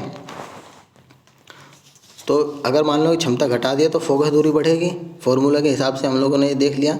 यहाँ पर दोस्तों द्रव का अपवर्तनांक तो था 4/3 और कांच का अपवर्तनांक हमें पता है दोस्तों 1.5 होता है।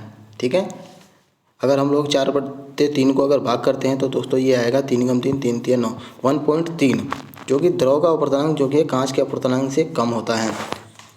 ठीक, तो इसी प्रकार इसकी फोकस दूरी जो कि है ज़्यादा हो जाएगी, तो 4/3 F इसका सही आंसर होगा। ठीक है, आप लोगों को दोस्तों एक बार और बता देना चाहता हूँ, ये क्वेश्चन जो कि इसमें बहुत डाउट रहता है, मैं आप लोगों को बता देता हूँ दोस्तों। जैसे जब किसी दर्पण को दोस्तों, ये द्रव है, ठीक है, जब किसी दर्पण, ये दर्पण है, जब किसी दर्पण को द्रव में डुबाया जाता है ना, तो दोस्तों जो द्रव का अपवर्तनांक होता है, द्रव का अपवर्तनांक कितना है दोस्तों, यहाँ पर दिया गया है 4/3, इसको डिवाइड करेंगे तो दोस्तों 1.3 आएगा लगभग। ठीक है, अच्छा, यहाँ पर कहा था कि जब किसी दर्पण को द्रव में डुबाया जाता है तो द्रव का अपवर्तनांक दोस्तों यहाँ पर लेंस के अपवर्तनांक से कम होता है। द्रव का अपवर्तनांक 1.3 है और यहाँ पर लेंस का अपवर्तनांक दिया गया है दोस्तों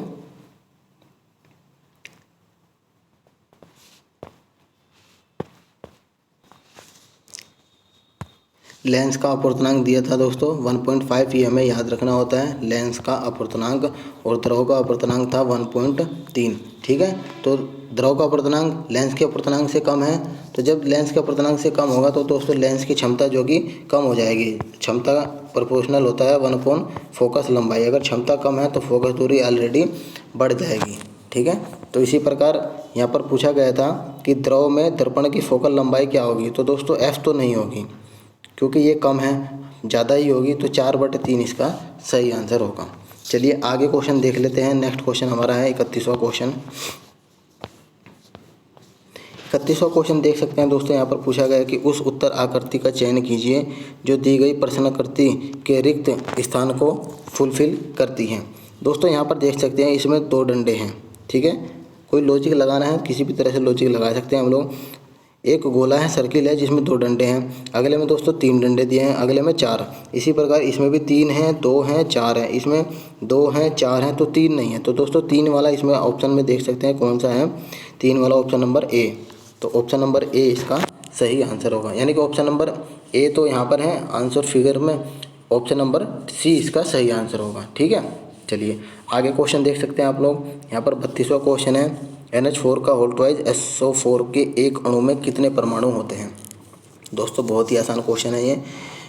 32वां क्वेश्चन इसमें पूछा गया था कि NH4 का होल ट्वाइज SO4 के एक अणु में कितने परमाणु होते हैं। तो दोस्तों इसमें सीधा सीधा आप लोगों को बताना है कि नाइट्रोजन का कितने परमाणु हैं, तो 1 लिख दिया, प्लस हाइड्रोजन के कितने हैं, तो दोस्तों हाइड्रोजन 1 है लेकिन इसके साथ 4 से गुणा की गई तो 4 हो गया, तो ये हो गया 5। फिर इस पूरे को दोस्तों 2 से गुणा किया हुआ है तो 2 से आगे हम लोग गुणा कर सकते हैं। फिर प्लस सल्फर का परमाणु कितना है, 1 ही है, और ऑक्सीजन के दोस्तों 1 है लेकिन 4 हैं, तो 4 से हम लोग इसमें गुणा कर देंगे, ठीक है। तो अब हम लोग इसे काउंट कर सकते हैं। यहाँ पर 1 है दोस्तों, 1, 4 और 1 5, ये हो गया 5, 5 गुणा 2 10, 10 और 5 कितना हो गया 15। तो दोस्तों यहाँ पर बताया गया कि एक अणु में 15 परमाणु होते हैं, ठीक है।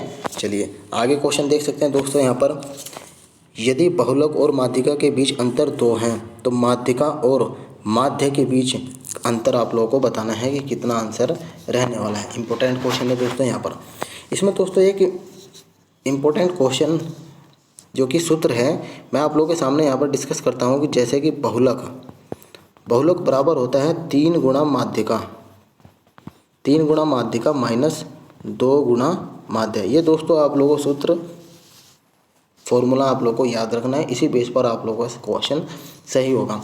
और दिया था दोस्तों हमें यहाँ पर बताया गया है कि बहुलक माइनस माध्यिका इक्वल टू 2 दिया है, ठीक है।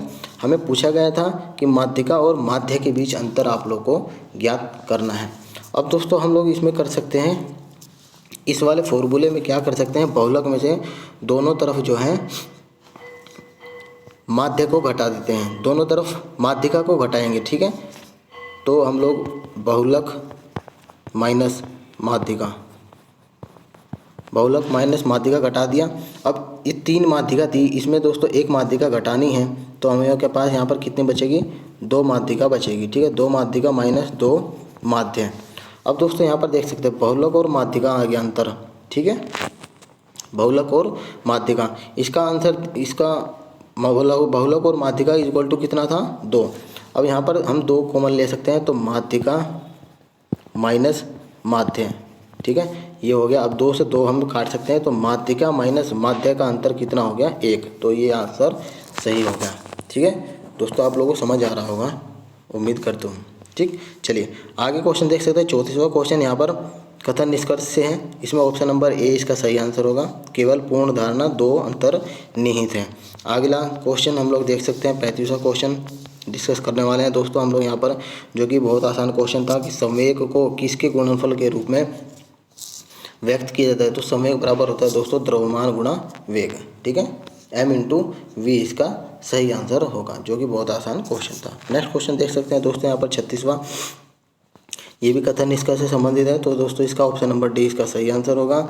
और 37वां क्वेश्चन देख सकते हैं दोस्तों, यहाँ पर पूछा गया था कि the association of small box पुस्तक के लेखक, दोस्तों लेखक से संबंधित क्वेश्चन पूछे जाते हैं, इंपॉर्टेंट क्वेश्चन रहते हैं, रेलवे में तो डेफिनेटली पूछे जाते हैं, जो वर्तमान में अंतर्राष्ट्रीय डबलिन लिटरेरी अवार्ड के लिए चुने गए हैं। तो दोस्तों कौन था, तो ये चेतन भगत जी थे।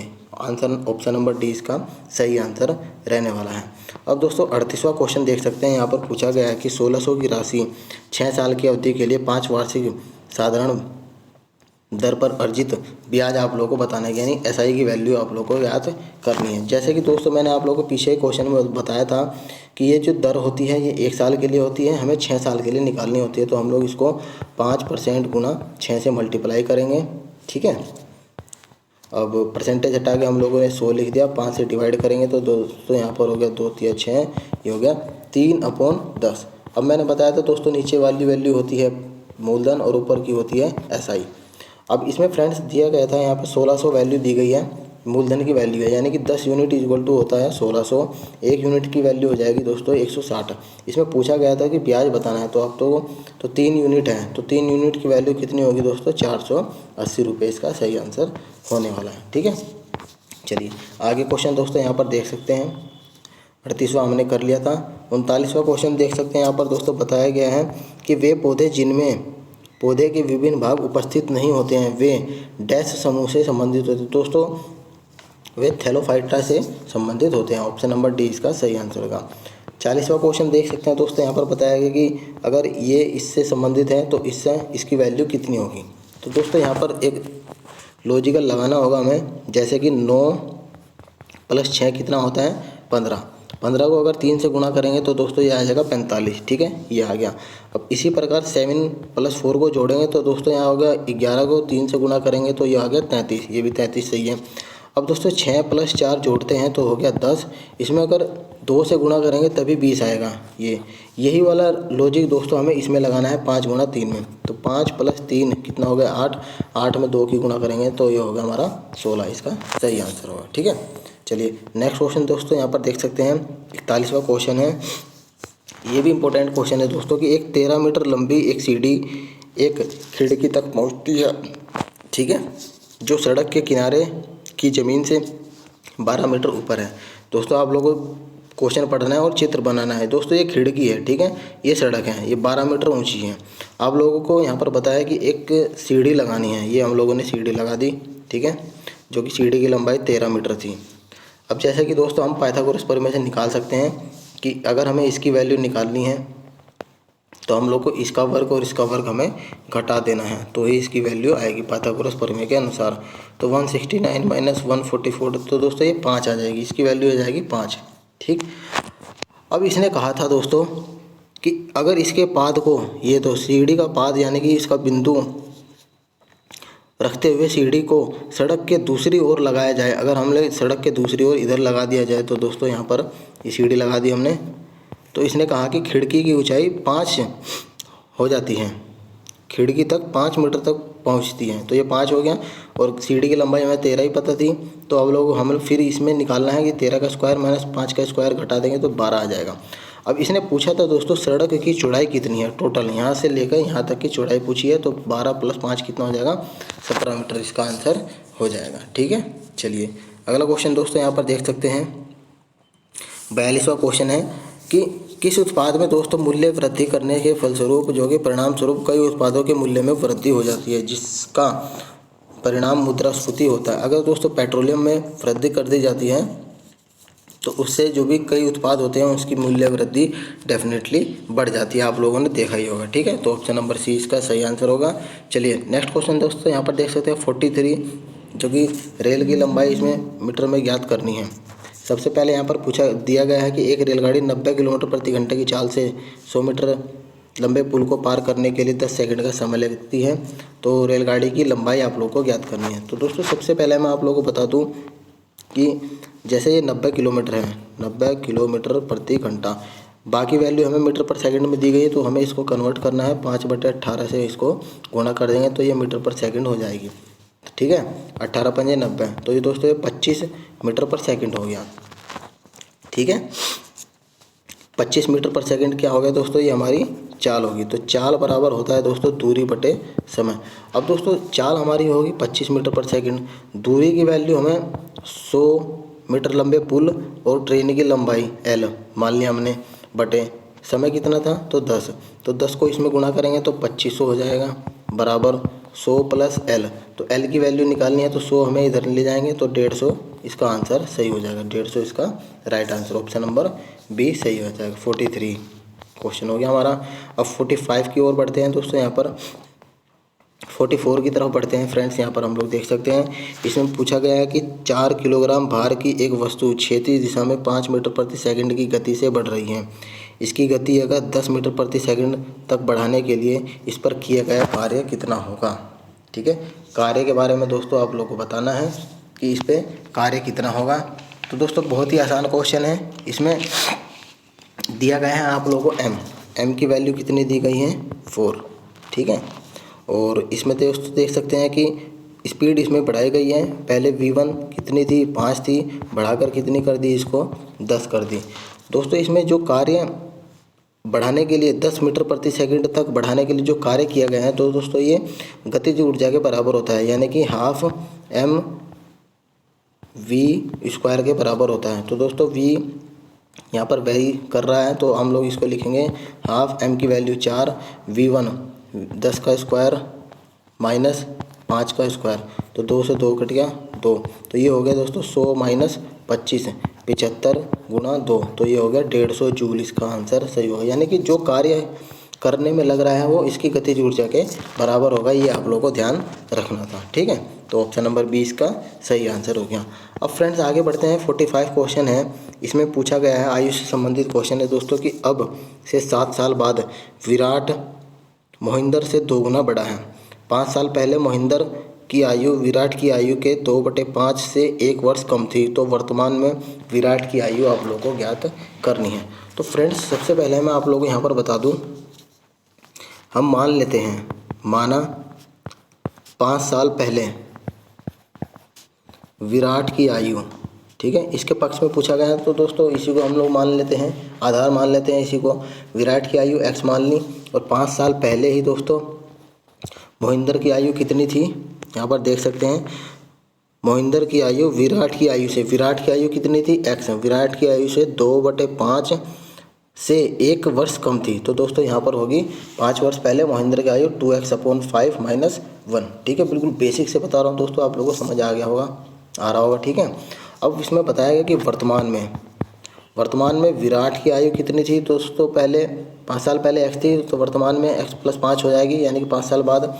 इसी प्रकार मोहिंदर की दोस्तों यहाँ पर वर्तमान में कितनी हो जाएगी, 2x, ये तो पहले थी ना, अब इसमें 5 और जोड़ देंगे, तो दोस्तों ये हो जाएगी 2x/5 + 4, ये होगी इसकी वर्तमान की, ठीक है। अब इसमें बताया गया कि अब 7 साल बाद विराट मोहिंदर से 2 गुना बड़ा है। अब हम लोग देख सकते हैं कि x+5 है, ये थी वर्तमान की 7 साल बाद, 7 साल और जोड़ दिया हम लोगों ने इसमें, ठीक है। x+5 + 7, तो दोस्तों 7 साल बाद विराट की आयु कितनी होगी, x+12 = इसमें मोहिंदर की आयु की 2 गुना थी, तो 2 गुना इसका हम लोग 2 गुना कर देते हैं, +7 और जोड़ दिया, इसमें हम लोगों ने 2 गुना कर दिया। मैं आप लोगों को आगे बता देता हूँ दोस्तों यहाँ पर कि कैसे था। 7 साल बाद विराट की आयु 7 साल बाद इतनी होगी, और मोहिंदर की आयु 2 गुना थी विराट की आयु के, तो 4 + 7 ये हो गया। अब इसको सोल्व करते हैं, तो दोस्तों x+ ये हो गया 12, और ये हो गया दोस्तों, हम लोग 2 की गुणा करेंगे इसमें, 2 दूनी 4x प्लस ये हो गया 7 और 4 11 और 22, 11 दूनी 22, ये हो गया 110, ठीक है। 5 की गुणा हमने इधर कर दी, तो 5x + 60 4x। आप लोग दोस्तों इसको सोल्व कर सकते हैं, ठीक है। अब 5 में से 4 गए, x हो गया, और 6 इधर चला गया, माइनस हो जाएगा, तो ये हो जाएगा 5। अब इसने पूछा था दोस्तों कि विराट की वर्तमान आयु कितनी है, तो दोस्तों ये तो x थी, वर्तमान आयु x+5 थी ना, तो 50 में 5 जोड़ देंगे तो हम लोग कितना हो जाएगा, 55, इसका सही आंसर हो जाएगा, ठीक है। ऑप्शन नंबर 20 का राइट आंसर है। नेक्स्ट क्वेश्चन देख सकते हैं दोस्तों, यहाँ पर पूछा गया है कि फरवरी 2018 में उपलब्ध जानकारी के अनुसार प्रधानमंत्री की आर्थिक सलाहकार परिषद के अध्यक्ष कौन थे, तो विवेक देबरॉय दोस्तों इसका सही आंसर था। तो इस तरह से क्वेश्चन भी आप लोग पूछे जाएंगे, तो आप लोग इसको देख सकते हैं। अब इसमें दोस्तों एक आसान क्वेश्चन पूछा गया है कि चींटियों की कौन सा अम्ल लाल चींटियों में उपस्थित होता है, तो फॉर्मिक अम्ल दोस्तों इसका राइट आंसर होगा। ऑप्शन नंबर ए इसका सही आंसर होगा। 48वां क्वेश्चन दोस्तों यहाँ पर देख सकते हैं। देखें, इस तरह के क्वेश्चन को सोल्व करने के लिए फ्रेंड्स इसमें एक फॉर्मूला होता है कि यहाँ पर देखिए DE है, तो DE का स्क्वायर = DB × AD। अब हमें दोस्तों यहाँ पर AB की वैल्यू दी गई है। AB की वैल्यू कितनी है दोस्तों यहाँ पर 12, और DE की वैल्यू कितनी है यहाँ पर 8, ठीक है। तो हमें BD की वैल्यू यहाँ पर ज्ञात करनी है, इसकी वैल्यू हमें ज्ञात करनी है। DE की वैल्यू कितनी है दोस्तों 8, तो स्क्वायर कर दिया। DB की हमें वैल्यू हमें पता नहीं है, और AD की वैल्यू कितनी हो सकती है दोस्तों, यहाँ पर 12 ये दिया गया था और बी डी की वैल्यू हमने मान ली x, तो ये हो गया x + 12। ठीक है, अब इसको हम लोग सोल्व कर सकते हैं। इसको हमने x मान लिया था तो ये हो गया 64 x² + 12x। हम इसको इधर ला सकते हैं, x² + 12x - 64 = 0। अब इसको तो द्विघात समीकरण बन गया आप लोग, इसको आप लोग सोल्व कर सकते हैं किस तरह से, x² 64 कैसे फैक्टर करने हैं कि गुणा करने पर 64 आए और दोस्तों यहाँ पर घटाने पर 12 है। तो 16 चौका 16x - 4x - 64, तो x बराबर x + 16 माइनस कॉमन ले लिया, 4 ले लिया कॉमन, x + 16। तो दोस्तों x - 4 = 0, तो x = हो गया 4। यही आपका आंसर होगा 4। अगर बात करते हैं x + 16 = 0, तो दोस्तों ये माइनस में हो जाएगा, वैलिड संख्या नहीं है, तो 4 इसका सही आंसर होने वाला है। देखिए यहाँ पर 4 सेंटीमीटर। ठीक है, चलिए आगे क्वेश्चन देख सकते हैं दोस्तों, यहाँ पर 48 हो गया। अब बात करते हैं हम लोग 49वें क्वेश्चन की तरफ। इसमें पूछा गया है कि उस धातु का नाम बताइए जिसे आसानी से काटा जा सके। तो दोस्तों वो सोडियम है। सोडियम को किस तरह से रिप्रेजेंट करते हैं, Na। ठीक है, Na+। एल्युमिनियम को दोस्तों यहाँ पर Al से करते हैं। सोना को दोस्तों Au+2। ठीक है, एल्युमिनियम A+3। अब नेक्स्ट क्वेश्चन देख सकते हैं, इसका ऑप्शन नंबर ए इसका सही आंसर होगा। अगला क्वेश्चन है दोस्तों यहाँ पर 50वां। इसमें ब्लड रिलेशन क्वेश्चन पूछा गया था कि एक लड़की की तस्वीर को देखकर सीसा नामक एक लड़की ने कहा, उसकी माँ मेरी नानी की इकलौती बेटी है और उनकी केवल एक बेटी है, कोई बेटा नहीं है।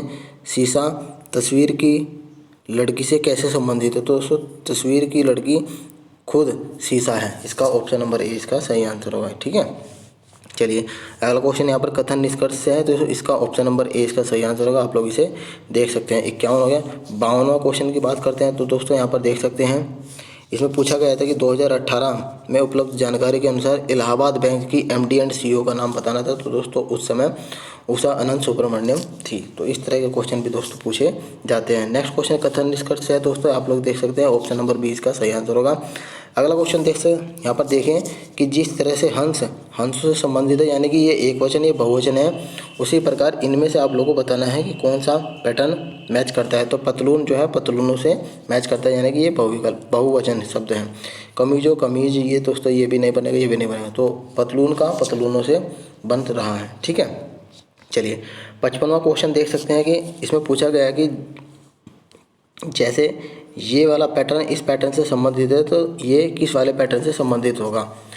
ठीक है, तो देखिए सबसे पहले ए जो है, A @ से संबंधित है, यानी कि पहला लास्ट से संबंधित है, दूसरा लास्ट सेकंड से, तीसरा लास्ट थर्ड से। इसी प्रकार दोस्तों यहाँ पर पूछा गया है कि डॉलर फोर्थ पर है, तो लास्ट फोर्थ वाला क्या होगा, ये वाला निशान होगा। फिर इसमें हैशटैग दिया गया है, तो हैशटैग का संबंध दोस्तों इसमें H से है और इसमें क्वेश्चन मार्क से है। तो इसका ये इस तरह से पैटर्न बनने वाला है। ऑप्शन नंबर बी इसका सही आंसर होगा। ठीक है, चलिए आगे क्वेश्चन देख सकते हैं हम लोग। 55 हो गया। 56वें क्वेश्चन की तरफ बढ़ते हैं फ्रेंड्स। यहाँ पर बताया गया है आप लोगों का 56वां क्वेश्चन की सुबह X और Y एक पार्क में एक दूसरे की ओर चल रहे हैं। जब वो एक दूसरे से मिलते हैं तो Y की छाया सीधे X के सामने पड़ती है। X किस दिशा में मुंह करके खड़ा है। ठीक है, तो देखिए इसमें सबसे पहले दोस्तों यहाँ पर ये डायरेक्शन होती है पूरब, ये होती है पश्चिम, ये होती है दक्षिण, ये होती है पूर्व पश्चिम, ये होती है उत्तर और ये होती है दक्षिण। ठीक है, अब सूरज दोस्तों सुबह सुबह पूरब की तरफ से निकलेगा। ठीक है, चलिए अब हम इसमें देख सकते हैं कि इसमें कहा गया थी जब वे एक दूसरे की तरफ मिलते हैं, मान लीजिए ये एक दूसरे की तरफ मिलते हैं, इसको Y मान लिया, इसको X मान लिया, तो इसने कहा था कि Y की छाया X के सामने पड़ती है। X के सामने जब पड़ेगी, जब दोस्तों X का फेस जो है पूरब की ओर होगा। ठीक है, तो इसमें यही पूछा गया था कि X की दिशा में मुंह करके खड़ा है। X किस दिशा में मुंह करके खड़ा है, तो दोस्तों पूरब की तरफ ही मुंह करके खड़ा है। ऑप्शन नंबर डी इसका सही आंसर होगा। ठीक है, चलिए 57 क्वेश्चन देख सकते हैं यहाँ पर। इसमें कहा है कि किसी कक्षा में 9 छात्र और कुछ छात्राएं हैं। किसी परीक्षा में छात्रों के प्राप्तांक का औसत 12 है, छात्राओं का 14 है। यदि सभी छात्राओं के कुल प्राप्तांक का औसत 13.1 है तो कक्षा में कुल छात्रों की संख्या आप लोग को बतानी है। तो दोस्तों इसको हम लोग किस तरह से कर सकते हैं, एलिगेशन से कर सकते हैं। जैसे दोस्तों यहाँ पर प्राप्तांकों का औसत दिया गया है, तो औसत 12 है बॉयज़ का और गर्ल का 14 है, और प्राप्तांकों का औसत दिया है 13.1। तो दोस्तों यहाँ पर हम लोग 14 में से 13.1 घटाएंगे तो 0.9 आएगा, 13.1 में से 12 घटाएंगे तो 1.1 आएगा। अब हम लोग इसे पॉइंट हटा सकते हैं, तो ये हो गया दोस्तों 9 और 11। अनुपात कितना आ गया दोस्तों, 9 और 11। ये जो अनुपात है दोस्तों ये संख्याओं का अनुपात है, ठीक है। तो इसमें पूछा गया था कि कक्षा में कुल छात्रों की संख्या कितनी है, ठीक है। तो ये संख्याओं का अनुपात था, तो 11 + 9 कितना हो गया, 20। तो कक्षाओं में छात्रों की संख्या दोस्तों 20 थी। तो इसका ये सही आंसर हो गया, ऑप्शन नंबर डी इसका बिल्कुल सही है। अब नेक्स्ट क्वेश्चन दोस्तों यहाँ पर 58 है कि त्रिभुजों की संख्या बतानी है। How many triangle as present in the following figure. इस फिगर में कितने ट्रायंगल हैं। तो दोस्तों जैसे कि आप लोगों को पता है इस फिगर में 1 2 3 4, ठीक है। इस फिगर में 8 ट्रायंगल होते हैं और बाकी दोस्तों 9वां ये, 10वां ये, 11वां ये और 12वां ये, तो टोटल 12 इस प्रकार से हो गए, ठीक है। ये दोस्तों इस वाले फिगर में आप लोगों का 8 होते हैं, जैसे कि 1 2 3 4, फिर दोस्तों एक ही हो गया, एक ही हो गया, फिर एक ही हो गया, फिर एक ही हो गया, तो 8 ये हो गए और 4 ही हो गए, तो टोटल कितने हो गए, 8 + 4 = 12। तो राइट आंसर होगा ऑप्शन नंबर बी, ठीक है। चलिए नेक्स्ट क्वेश्चन 59 क्वेश्चन है। यहाँ पर देख सकते हैं इनमें से कौन सा एक स्पेक्ट्रोट्रोफ है। सेप्रोट्रोफ है दोस्तों, यहाँ पर सॉरी सेप्रोट्रोफ का दोस्तों यहाँ पर आंसर होगा कुकुरमुत्ता, यानी कि मशरूम, जो कि एक सेप्रोट्रोफ कहलाता है। आंसर ऑप्शन नंबर सी इसका सही आंसर होगा। 60 क्वेश्चन देखते हैं। 60वां क्वेश्चन दोस्तों यहाँ पर बताया गया है, पूछा गया है कि आप लोगों का एक स्विमिंग पूल को 3 टैंकरों ABC के माध्यम से 10 घंटे में भरा जाता है, ठीक है। टैंकर सी टैंकर बी से 2 गुना तेज है और टैंकर बी टैंकर ए से 2 गुना तेज है। स्विमिंग पूल को टैंकर ए के द्वारा अकेले भरने में कितना समय लगने वाला है, ठीक है। तो दोस्तों इसको देख सकते हैं बिल्कुल आसान तरीके से। हम लोगों ने मान लिया ए बी और सी।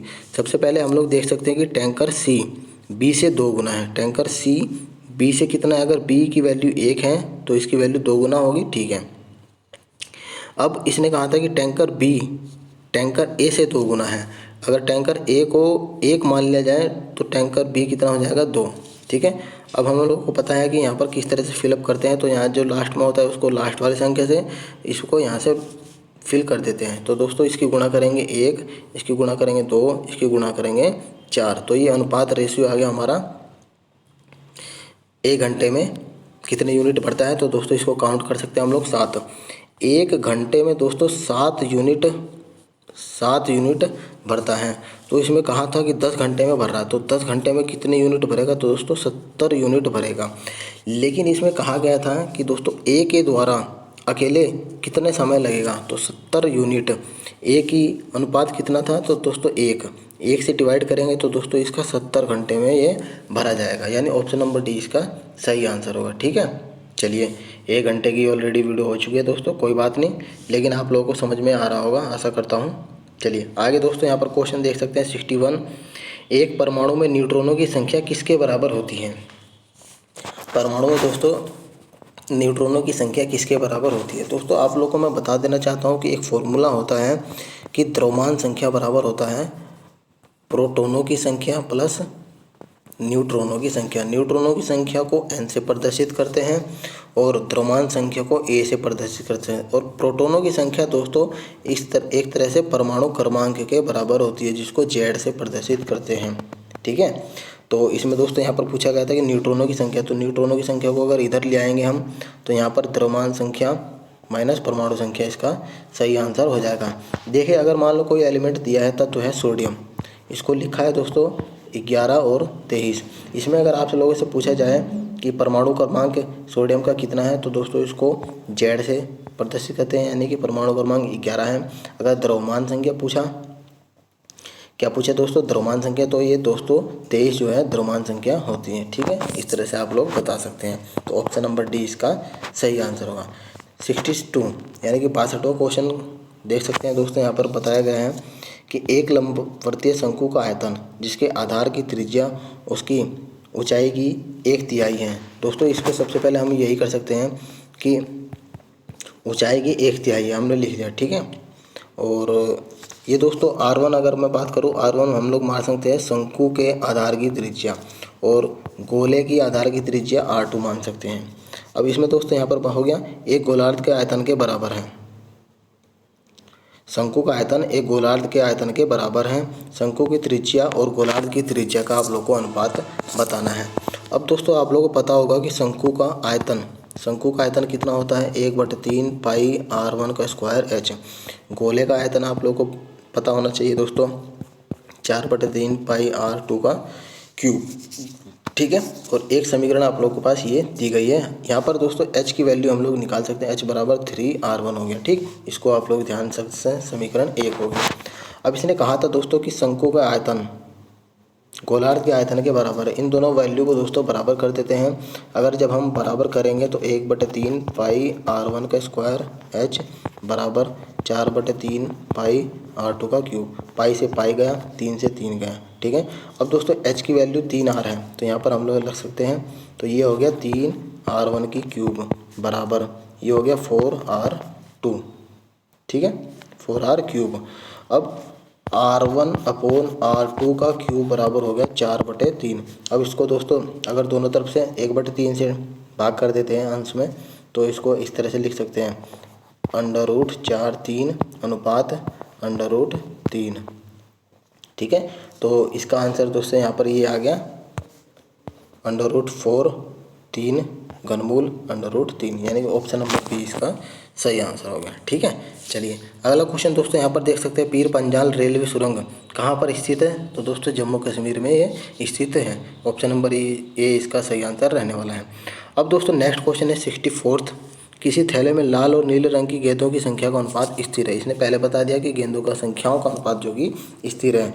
जब उसमें 44 लाल गेंद थे तो नीले गेंदों की संख्या 36 थी। यदि नीले गेंदों की संख्या 54 है तो थैले में लाल गेंदों की संख्या आप लोग को बतानी है कि इस तरह से रहने वाला है। दोस्तों मान सकते हैं हम लोग यहाँ पर, माना कि लाल रंग के गेंदों की संख्या x थी, ठीक है। अब इसने दोस्तों बताया है कि लाल व नीले रंग के गेंदों की संख्याओं का अनुपात जो कि स्थिर है। तो यहाँ पर देख सकते हैं कि 44 गेंदें तो लाल थी, ठीक है, और नीली गेंदें कितनी थी, 36। ये इनका संख्याओं का अनुपात जो कि स्थिर है। तो इसने कहा था कि अगर ये तो है दोस्तों लाल गेंद, ये है नीली गेंद, ब्लू गेंद, तो ब्लू गेंद अगर 54 है तो इसमें पूछा गया था लाल गेंद कितनी होगी। लाल गेंद हमने मान लिया x। अब इसको क्रॉस मल्टीप्लिकेशन कर सकते हैं, ठीक है, जैसे 54 गुणा 44/36। अब इसको अगर हम लोग डिवाइड करते हैं तो दोस्तों यहाँ पर देख सकते हैं, ये हम लोग अगर डिवाइड करेंगे 3 से अगर डिवाइड करेंगे तो यहाँ पर हो गया 12 और ये हो गया 18, ठीक है। फिर इसको अगर हम लोग भाग करते हैं, 3 चौक 12, 3 छंग 18, 4 से इसको डिवाइड करेंगे 11, 11 छिक 66। तो दोस्तों ये आप लोग देख सकते हैं इसमें लाल गेंदों की संख्या 66 आ गई, यानी कि ऑप्शन नंबर सी इसका करेक्ट आंसर हो गया, ठीक है। अगला क्वेश्चन दोस्तों यहाँ पर बढ़ सकते हैं हम लोग, यहाँ पर देखेंगे कि निम्न उस आकृति का चयन करें निम्नलिखित समूह से संबंधित नहीं है। दोस्तों यहाँ पर देख सकते हैं ए में 5 रेखाएं हैं, ठीक है, उसके अंदर 6 रेखाएं वाला एक षटभुज है। बी में दोस्तों 4 हैं और अंदर 5 हैं, यानी कि एक कम रेखा है। इसके अंदर दोस्तों 3 हैं और एक 4 है। और दोस्तों इसमें लास्ट वाले में था, इसमें 4 भुजा हैं और अंदर वाले में 5 भुजा हैं। तो इसमें पूछा गया था कि कौन सा समूह संबंधित नहीं है। तो दोस्तों यहाँ पर देख सकते हैं कि जैसे पहले वाले में 5 भुजाएं हैं तो 6 थी, 5 और 6 एक बढ़ गया। दूसरे वाले में 4 से 3 हो गया, घट गया। तीसरे वाले में 3 से 4 होगी और अगले वाले में 4 से 5 होगी। तो दोस्तों इसमें सभी में बढ़ रही है, लेकिन ऑप्शन नंबर बी में जो है घट रही है भुजाओं की संख्या। तो इसका ऑप्शन नंबर डी इसका राइट आंसर होने वाला है। अब दोस्तों यहाँ पर देख सकते हैं कि चित्तावन उपन्यास हाफ ऑफ व्हाट आई के लेखक कौन है। तो दोस्तों अनिल मेनन इसका सही आंसर होगा। दोस्तों आप लोगों को उम्मीद है दोस्तों आप लोगों को क्वेश्चन का लेवल पता चल रहा होगा। दोस्तों इसी तरह से आप लोगों के इस बार भी क्वेश्चन पूछे जाएंगे, ठीक है। सेम तो नहीं पूछे जाएंगे, लेकिन दोस्तों लेवल इसी तरह का रहने वाला है, तो आप लोग इसको आराम से देख सकते हैं। अगला क्वेश्चन दोस्तों यहाँ पर देख सकते हैं, मेंडलीफ की आवर्त सारणी में तत्वों के गुणों को उनके परमाणु द्रव्यमान के आधार पर दोस्तों यहाँ पर बांटा गया था। तो ऑप्शन नंबर डी इसका सही आंसर होगा। एटॉमिक मास के अकॉर्डिंग दोस्तों यहाँ पर इसको स्वभाव माना गया था। अगला क्वेश्चन दोस्तों यहाँ पर 68 है, देख सकते हैं। इसमें बताया गया है कि सबसे उचित शब्द का चयन आप लोगों को करना है, ठीक है। यहाँ पर देख सकते हैं दोस्तों, कंप्यूटर पीसी है, यहाँ पर सीडी डिस्क है, यहाँ कैमरा है। तो ये किससे संबंधित है दोस्तों? ये फाइन आर्ट से संबंधित नहीं हो सकते, चित्र से संबंधित नहीं है, संस्कृति से, ये टेक्नोलॉजी बेस से समान है दोस्तों। तो ये ऑप्शन नंबर इसका सी सही आंसर होगा, ठीक है। 68 हो गया। अब आगे बढ़ते हैं दोस्तों, यहाँ पर 69 क्वेश्चन। इसमें देख सकते हैं कि इसमें कहा गया कि अब से 3 वर्ष बाद धत्री की आयु यूनिस की आयु से 2 गुने से 8 वर्ष कम है। इन दोनों की वर्तमान आयु का योग 61 वर्ष है। तो धरती की वर्तमान आयु आप लोगों को ज्ञात करनी है। तो हम लोग दोस्तों डिस्कस कर सकते हैं। सबसे पहले इसमें क्या कहा है कि इसमें कहा है कि दोनों की आयु का योग इसमें 61 है। तो धरती की आयु प्लस यूनिस की आयु कितनी है दोस्तों? 61 वर्ष है, ठीक है। इसको 1 पॉइंट मान सकते हैं। अब इसमें दोस्तों लास्ट में पूछा कि धरती की आयु क्या है, तो हम लोग इसको ऐसे कर सकते हैं 61 माइनस डी, ठीक है। ये आप लोग समीकरण नंबर 1 होगी, इसको आप लोग ध्यान रख सकते हैं। अब इसमें कहा है कि 3 वर्ष बाद धरती की आयु, 3 वर्ष बाद दोस्तों धरती की आयु ये होगी, और यूनिस की आयु कितनी होगी दोस्तों? 3 वर्ष बाद यूनिस की आयु इतनी थी, लेकिन इसमें कहा है कि यूनिस की आयु के 2 गुना कर दिया हमने, से 8 वर्ष कम है, तो 8 वर्ष हमने कम कर दिया। अब इसको बस सीधा सोल्व कर सकते हैं दोस्तों। यहाँ पर d + 3 = 2y + 6 - 8, तो d + 3 = 2y - 2, ये हो गया। और इसके बाद दोस्तों यहाँ पर हम लोग d + 3 2y, y की वैल्यू दोस्तों यहाँ पर 61 माइनस डी रख सकते हैं। तो 2 61 - d - 2, ये हो गया d + 3। अगर हम लोग इसको गुणा करेंगे तो दोस्तों कितना हो जाएगा? ये हो जाएगा 122 - 2d - 2 और d + 3। इसको दोस्तों आगे अगर हम सोल्व करेंगे तो यहाँ पर देख सकते हैं 2d और ये हो गया 3d, हम लोगों ने यहाँ पर लिख दिया इसको 3d, ठीक है। फिर 122 में से दोस्तों यहाँ पर माइनस के 5 घटाएंगे तो कितना हो जाएगा? 117। इसको डिवाइड करेंगे अगर 3 से तो ये हो जाएगा दोस्तों 39। तो ऑप्शन नंबर डी इसका सही आंसर होगा, ठीक है। आप लोगों को थोड़ा सा दोस्तों लिखावट से कॉम्प्रोमाइज़ करना होगा, ठीक है। चलिए नेक्स्ट क्वेश्चन दोस्तों यहाँ पर है 17वां क्वेश्चन। इसमें पूछा गया है कि मजदूर के 2 प्रकार हैं। पहले प्रकार के मजदूर दूसरे प्रकार के मजदूर से 3 गुना ज़्यादा काम करते हैं। मान लीजिए पहले प्रकार के मजदूर M1 है और दूसरे प्रकार के मजदूर M2 है, 3 गुना काम ज़्यादा करते हैं। पहले प्रकार के मजदूर किसी कार्य को 10 दिन में कर डालते हैं। इसी कार्य को पूरा करने के लिए, यानी कि उसी कार्य को पूरा करने के लिए 4 पहले प्रकार के मजदूर और 8 दूसरे प्रकार के मजदूरों को कितना समय लगने वाला है? तो दोस्तों यहाँ पर MDH वाला फॉर्मूला लगेगा। इसमें देख सकते हैं पहले प्रकार के 12 मजदूर को काम करने के लिए काम 10 दिन में कर डालते हैं। इसी कार्य को दोस्तों 4 पहले प्रकार के मजदूर प्लस 8 दूसरे प्रकार के मजदूरों को कितने दिन में समय लगेगा कार्य करने के लिए, ये आप लोग को बताना है। तो हम लोग यहाँ पर M1 की वैल्यू रख देते हैं दोस्तों यहाँ पर 3m2 × 120 बराबर, ठीक है। अब इसी प्रकार यहाँ पर दोस्तों ये 3m2 इसमें भी वैल्यू रखेंगे ये वाली, तो ये हो जाएगा 4 × 12 m2 + 8 m2 × d की वैल्यू हमें निकालनी। ये हो गया दोस्तों 20 m2, ठीक है। कितना हो गया? 20 m2 × d, ये हो गया दोस्तों 3m2 × 120। m2 से m2 चला गया और 20 से दोस्तों इसको अगर हम काटेंगे 20 × 120 और 6 × 3 = 18, तो डी की वैल्यू आ गई हमारी 18। तो इसका ऑप्शन नंबर सी इसका राइट आंसर होगा। अब दोस्तों आगे बढ़ते हैं हम लोग 71वें क्वेश्चन पे, जो कि कथन निष्कर्ष का क्वेश्चन है। इसमें ऑप्शन नंबर डी इसका सही आंसर होगा, ठीक है। अगला क्वेश्चन दोस्तों यहाँ पर 72वां क्वेश्चन है इसमें बताया गया है, देख सकते हैं कि आप दिए गए वेन आरेख के अनुसार कौन सा नंबर लड़के जो एथलेटिक्स में भाग लेते हैं और क्रिकेट भी खेलते हैं उसका आप लोगों का नंबर बताना है। तो दोस्तों यहाँ पर देख सकते हैं जो भी इनमें कॉमन रहने वाला है वही संख्या होगी जो लड़के एथलेटिक्स में भाग लेते हैं और क्रिकेट में। सबसे पहले एथलेटिक्स वाला देख सकते हैं, ये सर्किल वाला है, सर्किल वाला है, ठीक है।